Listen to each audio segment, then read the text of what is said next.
भारत माता की जय। भारत माता की जन समाज पार्टी जिंदाबाद।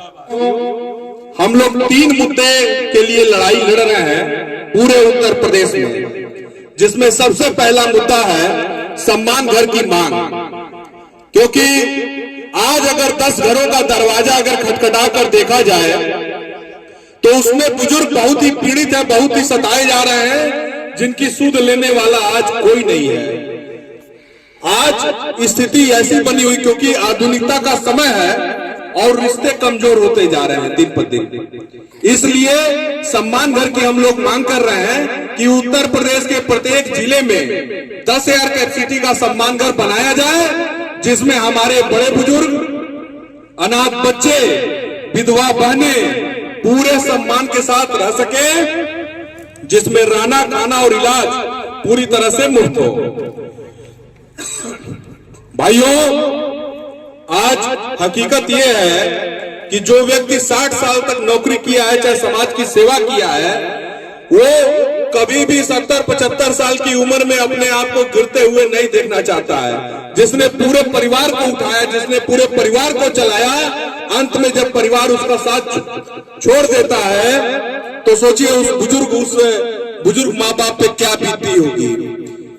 देखिए, परिस्थितियां चाहे जो भी है, सरकार को इन लोगों से कोई लेना देना नहीं है। सरकार अपनी वोट की राजनीति कर रही है और उनको केवल जात के लोग चाहिए, एक जात का बंदर चाहिए, जिसको लखनऊ में बैठा के ये लोग वोट की राजनीति करेंगे। इनको जो व्यक्ति, एक आम आदमी जो झेल रहा है, जो परेशान हो रहा है, जो महसूस कर रहा है, उससे इनको कोई मतलब नहीं है। इसलिए हम लोग सरकार से यह मांग कर रहे हैं कि 10,000 कैपेसिटी का सम्मान घर उत्तर प्रदेश के प्रत्येक जिले में बनाया जाए, जिसमें हमारे बड़े बुजुर्ग, अनाथ बच्चे, विधवा बहनें पूरे सम्मान के साथ रह सके, जहां रहना, खाना और इलाज पूरी तरह से मुफ्त हो। जो हम लोगों का दूसरा मुद्दा है जन समर्पण पार्टी का, वो हमारे युवा भाइयों के लिए है।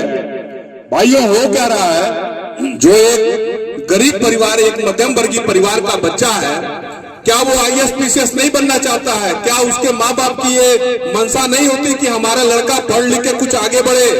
लेकिन वो बनेगा कैसे, इस पे कोई चर्चा नहीं करता है। भाइयों, उसकी तैयारी के लिए दिल्ली जाना पड़ता है।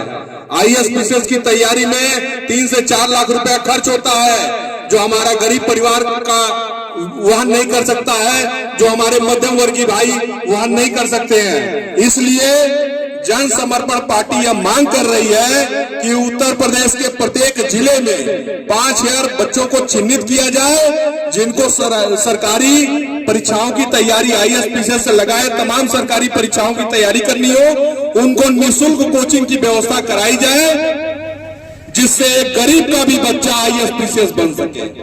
ये हम लोग की दूसरी मांग है। भाइयों, जो हम लोग की तीसरी मांग है वो OPS की बहाली के लिए है, क्योंकि ओल्ड पेंशन स्कीम का लाभ जो है आज 2004 से 1 अप्रैल 2004 से बीजेपी सरकार द्वारा इस चीज पे बैन लगा दी गई है।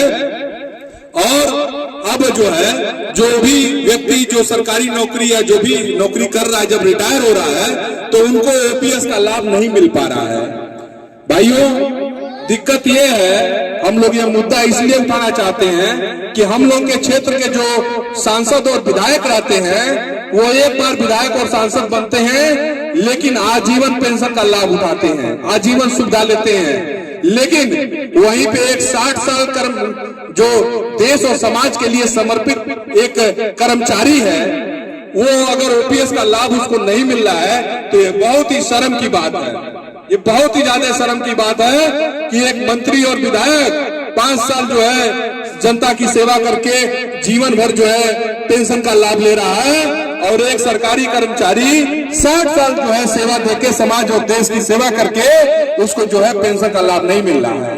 इसलिए ये 3 मुद्दा लेके जन समर्पण पार्टी ये रोड पे आएगी, इसके लिए आंदोलन करेगी, और ये 3 मुद्दा इस सरकार को मानना ही पड़ेगा, क्योंकि ये किसी व्यक्तिगत का मुद्दा नहीं, किसी व्यक्ति विशेष का मुद्दा नहीं है, ये आम जनमानस और जनसमूह का मुद्दा है, हमारे युवा भाइयों के भविष्य का मुद्दा है। चाहे वो हमारे बड़े बुजुर्गों के सम्मान की बात हो, चाहे हमारे युवा भाइयों के सम्मान की बात हो, चाहे हमारे पुराने कर्मचारी